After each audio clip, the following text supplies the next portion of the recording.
Hi friends, welcome back to another hot topic മസ്തിഷ്കം. പല എക്സാമുകൾക്കും statement രീതിയിലും അല്ലാതെയും എല്ലാം ചോദ്യങ്ങൾ ആവർത്തിച്ചിട്ടുള്ള നല്ലൊരു ടോപ്പിക്കാണ് മസ്തിഷ്കം. നോക്കാം, നമുക്ക് ടോപ്പിക്കിലേക്ക് കടക്കാം. നാഡീവ്യവസ്ഥയുടെ കേന്ദ്രമാണ് മസ്തിഷ്കം. നാഡീവ്യവസ്ഥയുടെ കേന്ദ്രമാണ് മസ്തിഷ്കം. മനുഷ്യ ശരീരത്തിൻ്റെ 2% മസ്തിഷ്കം. മനുഷ്യ ശരീരത്തിൻ്റെ 2% മസ്തിഷ്കം. ഈ നാഡീവ്യവസ്ഥയിൽ ഏറ്റവും കൂടുതൽ ന്യൂറോണുകൾ ഉൾക്കൊള്ളുന്ന ഭാഗമാണ് മസ്തിഷ്കം. ഇതിനെക്കുറിച്ചുള്ള പഠനം എന്താണ്? മസ്തിഷ്കത്തെക്കുറിച്ചുള്ള പഠനമാണ് ഫ്രിനോളജി. ഓക്കെ. മസ്തിഷ്കത്തെ പൊതിഞ്ഞ് സംരക്ഷിക്കുന്ന അസ്ഥി ഏതാണ്? കപാലം അഥവാ ക്രേനിയം, തലയോട് അല്ലേ. മസ്തിഷ്കത്തെ പൊതിഞ്ഞ് സംരക്ഷിക്കുന്ന അസ്ഥിയാണ് കപാലം. ഇനി മസ്തിഷ്കത്തിൻ്റെ ശരാശരി ഭാരം 1400 ഗ്രാമാണ്. 1400 ഗ്രാമാണ് മസ്തിഷ്കത്തിൻ്റെ ശരാശരി ഭാരം. ഇനി ഇവിടെ നോട്ട് ചെയ്യേണ്ട ഒരു പോയിന്റ്, പ്രായം കൂടുമ്പോൾ മസ്തിഷ്കത്തിൻ്റെ ഭാരം കുറയുന്നു. അതുപോലെ ഉയരം കൂടുതലുള്ള ഒരാൾക്ക് മസ്തിഷ്കത്തിനും ഭാരം കൂടുതലുണ്ടാവും എന്നാണ് സയൻറ്റിഫിക്കലി പ്രൂവ് ചെയ്തിട്ടുള്ളത്. പ്രായം കൂടുന്നതിനനുസരിച്ച് മസ്തിഷ്കത്തിൻ്റെ ഭാരം കുറയുന്നു. എന്നാൽ ഉയരം കൂടുതലുള്ള ഒരാൾക്ക് മസ്തിഷ്കത്തിൻ്റെ ഭാരം കൂടുതലായിരിക്കും. അതുപോലെ ഏറ്റവും ഭാരം കൂടിയ മസ്തിഷ്കമുള്ള ജീവി ഏതാണ്? സ്പേം വെയിലാണ്, അല്ലെങ്കിൽ എണ്ണത്തിമിംഗലം എന്നൊക്കെ പറയും. 7800 ഗ്രാമാണ് ഈ എണ്ണത്തിമിംഗലത്തിൻ്റെ മസ്തിഷ്ക ഭാരം. കപാലത്തിൽ എത്ര അസ്ഥികളുണ്ട്? നമ്മൾ പറഞ്ഞു മസ്തിഷ്കത്തെ പൊതിഞ്ഞ് സംരക്ഷിക്കുന്ന അസ്ഥിയാണ് കപാലം. അങ്ങനെയെങ്കിൽ ഈ കപാലത്തിൽ എത്ര അസ്ഥികളുണ്ട്? 8 അസ്ഥികളാണുള്ളത്. മസ്തിഷ്കത്തെ പൊതിഞ്ഞ് സംരക്ഷിക്കുന്ന 3 സ്തരപാളികളുള്ള ആവരണമാണ് മെനിഞ്ചസ്. ഈയിടെയായിട്ട് PSCയുടെ ഒരു ഇഷ്ടമുള്ള ഒരു ടോപ്പിക്കാണ് ഇങ്ങനെ എത്ര സ്തരമായിട്ടാണ് പൊതിഞ്ഞിട്ടുള്ളത്, അതുപോലെ നമ്മുടെ പ്ലൂറയും പിന്നെ ഈ മസ്തിഷ്കത്തിൻ്റെ മെനിഞ്ചസും ഇതൊക്കെ എത്ര സ്തരപാളികൾ കൊണ്ടാണ് നിർമ്മിതമായിട്ടുള്ളത് എന്നുള്ളൊരു ചോദ്യം. അപ്പോൾ ഇത് നോട്ട് ചെയ്ത് വയ്ക്കുക. മസ്തിഷ്കത്തെ പൊതിഞ്ഞ് സംരക്ഷിക്കുന്ന 3 സ്തരപാളികളുള്ള ആവരണമാണ് മെനിഞ്ചസ്. ഏതൊക്കെയാണ് ഈ 3 പാളികൾ? Dura mater, arachnoid mater, pia mater. Dura mater, arachnoid mater, pia mater. Okay. മെനിഞ്ചസിൽ നിറഞ്ഞു നിൽക്കുന്ന ദ്രവമാണ് സെറിബ്രോസ്പൈനൽ ദ്രവം, സെറിബ്രോസ്പൈനൽ ഫ്ലൂയിഡ് അഥവാ CSF. ഈ മസ്തിഷ്ക കലകൾക്ക് പോഷക ഘടകങ്ങൾ, അതുപോലെ ഓക്സിജൻ എന്നിവയൊക്കെ നൽകുക, ഈ മസ്തിഷ്കത്തിനുള്ളിലെ മർദ്ദം, പ്രഷർ ക്രമീകരിക്കുക, മസ്തിഷ്കത്തെ ക്ഷതങ്ങളിൽ നിന്ന് സംരക്ഷിക്കുക, ഇതൊക്കെ ചെയ്യുന്നത് സെറിബ്രോസ്പൈനൽ ഫ്ലൂയിഡാണ്. സെറിബ്രോസ്പൈനൽ ഫ്ലൂയിഡാണ് മസ്തിഷ്ക കലകൾക്ക് പോഷക ഘടകങ്ങൾ, ഓക്സിജൻ എന്നിവ നൽകുന്നത്, മസ്തിഷ്കത്തിനുള്ളിലെ പ്രഷർ ക്രമീകരിക്കുന്നത്, അതുപോലെ മസ്തിഷ്കത്തെ എക്സ്റ്റേണൽ ക്ഷതങ്ങളിൽ നിന്നൊക്കെ ഡിസ്റ്റർബൻസിൽ നിന്നൊക്കെ സംരക്ഷിക്കുന്നതൊക്കെ ആരാണ്? CSF ആണ്. സെറിബ്രോസ്പൈനൽ ഫ്ലൂയിഡിൻ്റെ പ്രത്യേകത എന്താണെന്ന് വെച്ചാൽ ഇത് രക്തത്തിൽ നിന്ന് രൂപപ്പെട്ട് രക്തത്തിലേക്ക് തന്നെ പുനരാഗീകരണം ചെയ്യുന്നതാണ്. രക്തത്തിൽ നിന്ന് രൂപപ്പെട്ട് രക്തത്തിലേക്ക് തന്നെ പുനരാഗീകരണം ചെയ്യപ്പെടുന്ന ഫ്ലൂയിഡാണ് സെറിബ്രോസ്പൈനൽ ഫ്ലൂയിഡ്. അതുപോലെ തന്നെയാണ് നമ്മളൊരു പോയിന്റ് പഠിക്കുന്നത്, കണ്ണ് പഠിക്കുമ്പോൾ അതിലെ അക്വസ് ദ്രവം പഠിക്കുന്നുണ്ടല്ലോ. ആ അക്വസ് ദ്രവവും ഇങ്ങനെ തന്നെയാണ്, രക്തത്തിൽ നിന്ന് രൂപപ്പെട്ട് രക്തത്തിലേക്ക് തന്നെ പുനരാഗീകരണം ചെയ്യുന്നതാണ്. Okay, coming back to our topic. മസ്തിഷ്കത്തിൻ്റെ പ്രധാന ഭാഗങ്ങൾ ഏതൊക്കെയാണ്? Cerebrum, cerebellum, medulla oblongata, hypothalamus. Cerebrum, cerebellum, medulla oblongata, hypothalamus. ഇനിയും സെറിബ്രത്തെക്കുറിച്ച് നോക്കാം. സെറിബ്രം എന്ന് പറയുമ്പോൾ എന്താ? മസ്തിഷ്കത്തിൻ്റെ ഏറ്റവും വലിയ ഭാഗമാണ് സെറിബ്രം. വോളണ്ടറി ആക്ഷൻസിനെയൊക്കെ കൺട്രോൾ ചെയ്യുന്നത്, ഐച്ഛിക പ്രവർത്തനങ്ങളെയൊക്കെ നിയന്ത്രിക്കുന്നത് സെറിബ്രമാണ്. അതായത് ഭാവന, ചിന്ത, സ്വബോധം, ഓർമ്മ, ബുദ്ധി ഇവയുമൊക്കെയായി ബന്ധപ്പെട്ട ഭാഗമാണ് സെറിബ്രം.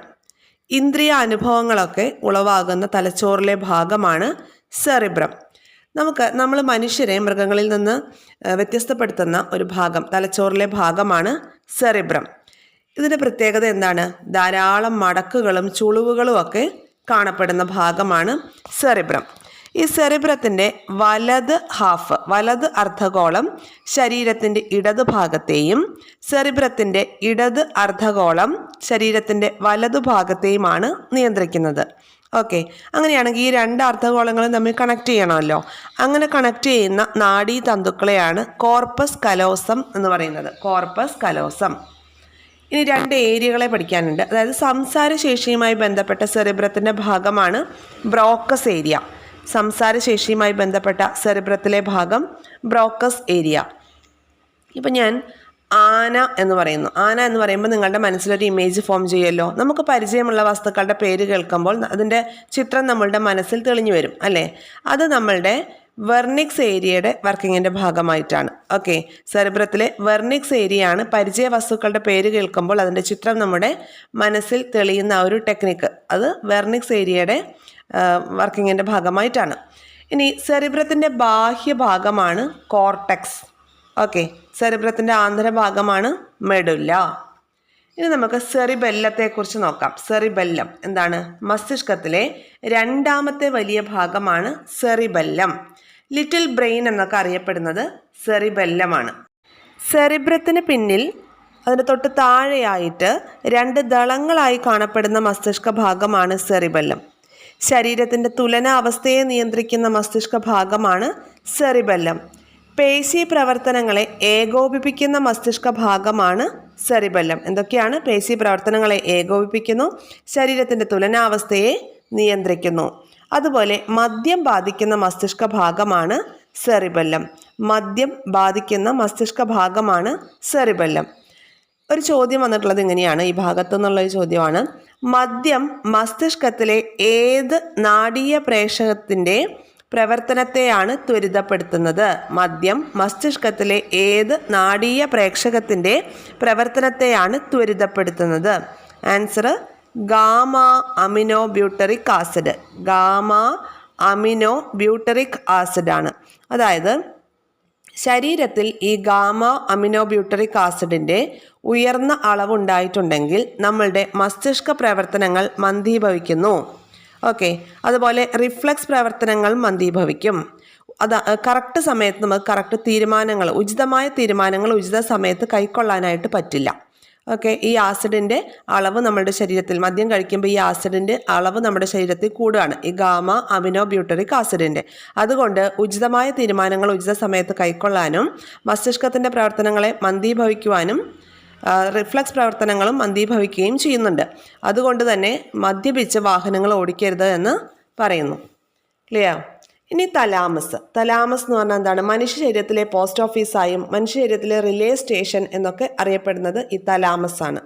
വേദന സംഹാരികൾ പ്രവർത്തിക്കുന്ന തലച്ചോറിലെ ഭാഗമാണ് തലാമസ്. അനാൽജസിക്സ്, മോർഫിന്, ആസ്പിരിന് അതുപോലുള്ള വേദന സംഹാരികളൊക്കെ പ്രവർത്തിക്കുന്ന തലച്ചോറിലെ ഭാഗമാണ് തലാമസ്. സെറിബ്രത്തിൽ നിന്നും സെറിബ്രത്തിലേക്കുമുള്ള ആവേഗ പുനഃസംപ്രേഷണ കേന്ദ്രമാണ് തലാമസ്. സെറിബ്രത്തിൽ നിന്നും സെറിബ്രത്തിലേക്കുമുള്ള ആവേഗ പുനഃസംപ്രേഷണ കേന്ദ്രമാണ് തലാമസ്.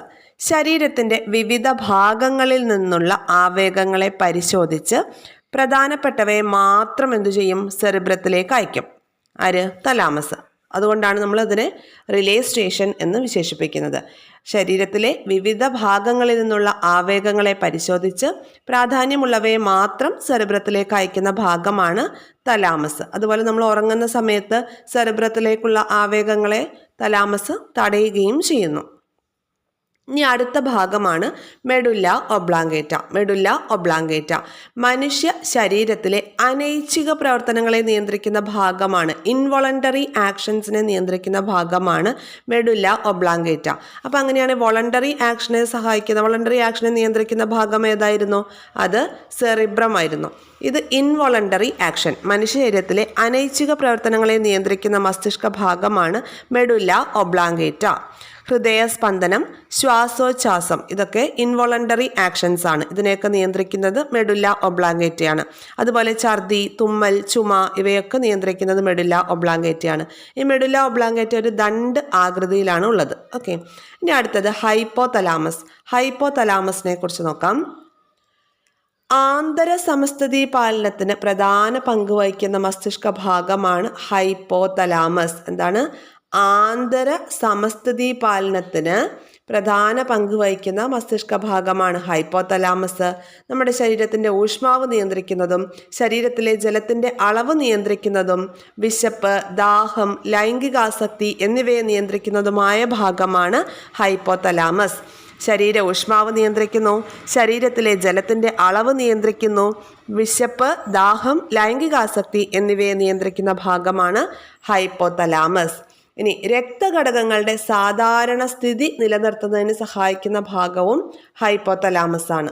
ഈ മെഡുല്ല ഒബ്ലാങ്കേറ്റയുടെ തുടർച്ചയായി കാണപ്പെടുന്ന ഭാഗമാണ് സുഷുമ്ന. ആ സുഷുമ്ന നാഡിയെക്കുറിച്ച് കൂടി അങ്ങ് നോക്കാം. ഓക്കെ, മെഡുല്ല ഒബ്ലാങ്കേറ്റയുടെ തുടർച്ചയായി കാണപ്പെടുന്ന ഭാഗമാണ് സുഷുമ്ന. ഏകദേശം 45 സെൻറ്റിമീറ്റർ ആണ് ഈ സുഷുമ്നയ്ക്ക് നീളമുള്ളത്. സുഷുമ്ന സ്ഥിതി ചെയ്യുന്ന നട്ടെല്ലിലെ ഭാഗമാണ് ന്യൂറൽ കനാൽ. ഓക്കെ, അത് മെഡുല്ല ഒബ്ലാങ്കേറ്റയുടെ കണ്ടിന്യൂഷൻ ആയിട്ട് വരുന്ന ഭാഗമാണ് സുഷുമ്ന നാഡി എന്ന് പറയുന്നത്. സുഷുമ്നയെ പൊതിഞ്ഞു കാണുന്ന സ്ഥലവും ഏത് തന്നെയാണ്? മെനിഞ്ചസ് ആണ്. ഓട്ടം, നടത്തം തുടങ്ങിയ പ്രവർത്തനങ്ങളിലെ ദ്രുതഗതിയിലുള്ള ആവർത്തന ചലനങ്ങളെയൊക്കെ ഏകോപിപ്പിക്കുന്ന ഭാഗമാണ് സുഷുമ്ന എന്ന് പറയുന്നത്. ഓക്കെ, അപ്പോൾ ഈ സുഷുമ്നയുമായി ബന്ധപ്പെട്ടിരിക്കുന്ന സംവേദ ആവേഗങ്ങൾ സുഷുമ്നയിലേക്ക് പ്രവേശിക്കുന്ന ഒരു ഡോറിലൂടെയാണ്, dorsal root. Okay, dorsal root. സുഷുമ്നയുമായി ബന്ധപ്പെട്ടിരിക്കുന്ന സംവേദ ആവേഗങ്ങൾ സുഷുമ്നയിൽ പ്രവേശിക്കുന്നത് ഡോർസൽ റൂട്ടിലൂടെയാണ്. അപ്പം അങ്ങനെയാണെങ്കിൽ പ്രേരക ആവേഗങ്ങൾ സുഷുമ്നയിൽ നിന്ന് പുറത്തേക്ക് പോകുന്നത് വെൻട്രൽ റൂട്ടിലൂടെയാണ്. ഉള്ളിലേക്ക് പ്രവേശിക്കുന്ന ഡോർസൽ റൂട്ടിലൂടെയും പ്രേരക ആവേഗങ്ങൾ സുഷുമ്നയിൽ നിന്ന് പുറത്തേക്ക് പോകുന്നത് വെൻട്രൽ റൂട്ടിലൂടെയുമാണ്. ഓക്കെ, ഇനി ശരീരത്തിൽ റിഫ്ലക്സ് പ്രവർത്തനങ്ങളെ നിയന്ത്രിക്കുന്നത് സുഷുമ്ന നാഡിയാണ്. ഇനി ഒരു ഉദ്ദീപനത്തിൻ്റെ ഫലമായിട്ട് അനൈച്ഛികമായിട്ട് പെട്ടെന്ന് ശരീരത്തിൽ ഉണ്ടാവുന്ന ചലനത്തിനാണ് എന്ത് പറയുക? റിഫ്ലക്സ് ആക്ഷൻ എന്ന് പറയുന്നത്. ഓക്കെ, ഒരു ഉദ്ദീപനത്തിൻ്റെ ഫലമായി അനൈച്ഛികമായി പെട്ടെന്ന് ശരീരത്തിൽ ഉണ്ടാവുന്ന ചലനത്തെയാണ് റിഫ്ലക്സ് ആക്ഷൻ എന്ന് പറയുന്നത്. അങ്ങനെയാണ് റിഫ്ലക്സ് ആർക്ക് എന്താണ്? ഈ റിഫ്ലക്സ് പ്രവർത്തനങ്ങളിൽ ആവേഗങ്ങൾ, ഇമ്പൾസുകളുടെ സഞ്ചാര പാതയാണ് റിഫ്ലക്സ് ആർക്ക് എന്ന് പറയുന്നത്. ഓക്കെ, റിഫ്ലക്സ് പ്രവർത്തനങ്ങളിലെ ആവേഗങ്ങളുടെ സഞ്ചാര പാതയാണ് റിഫ്ലക്സ് ആർക്ക് എന്ന് പറയുന്നത്. ഈ റിഫ്ലക്സ് ആക്ഷൻ്റെ ഉപജ്ഞാതാവ് ആരാണ്? ഇയാൻ പെട്രോവിച്ച് പാവ്ലോവ് ആണ് റിഫ്ലക്സ് ആക്ഷൻ്റെ ഉപജ്ഞാതാവ്. ഒരിക്കൽ ചോദിച്ച ചോദ്യമാണ്. അതുപോലെ ഈ ഭാഗത്തു നിന്നുള്ളൊരു ഇൻട്രസ്റ്റിംഗ് ഫാക്റ്റ്, ഈ നവജാത ശിശുക്കളുടെ സുഷുമ്ന നട്ടലിൻ്റെ താഴെ അഗ്രം വരെ നീണ്ടു കിടക്കും. എന്നാൽ മുതിർന്നവരുടെ എങ്ങനെയാണ്? നട്ടലിൻ്റെ മധ്യഭാഗം വരെ ഉള്ളൂ. 45 സെൻറ്റിമീറ്റർ ആണ് നീളം പറയുന്നത് അല്ലേ? കാരണം നട്ടൽ വളരുന്നതിനനുസൃതമായിട്ട് സുഷുമ്ന വളരുന്നില്ല. ഓക്കെ, സുഷുമ്നയുടെ ഈ ശേഷിച്ച ഭാഗം നാഡികളുടെ കൂട്ടമായിട്ടാണ് കണക്കാക്കപ്പെടുന്നത്.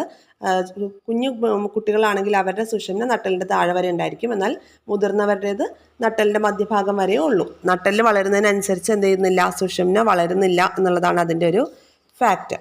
അപ്പോൾ ഇത്രയും പോയിന്റ്സ് ആണ് നമുക്ക് ഈ ഭാഗത്ത് മസ്തിഷ്കവുമായി ബന്ധപ്പെട്ട് പഠിക്കേണ്ട ഏരിയാസ് ആയിട്ട് വരുന്നത്. ഈ ഭാഗത്തുനിന്ന് പല ആവർത്തി സ്റ്റേറ്റ്മെൻറ്റ് രീതിയിലും എല്ലാം ചോദ്യങ്ങൾ വന്നിട്ടുള്ള ഭാഗമാണ്. നന്നായി നോക്കി വെക്കുക. ഇതുപോലെ യൂസ്ഫുൾ ആയിട്ടുള്ള വീഡിയോസ് തുടർന്നും ലഭിക്കാൻ ചാനൽ സബ്സ്ക്രൈബ് ചെയ്ത് സപ്പോർട്ട് ചെയ്യുക, ഷെയർ ചെയ്ത് നിങ്ങളുടെ ഫ്രണ്ട്സിലേക്ക് കൂടി എത്തിക്കുക.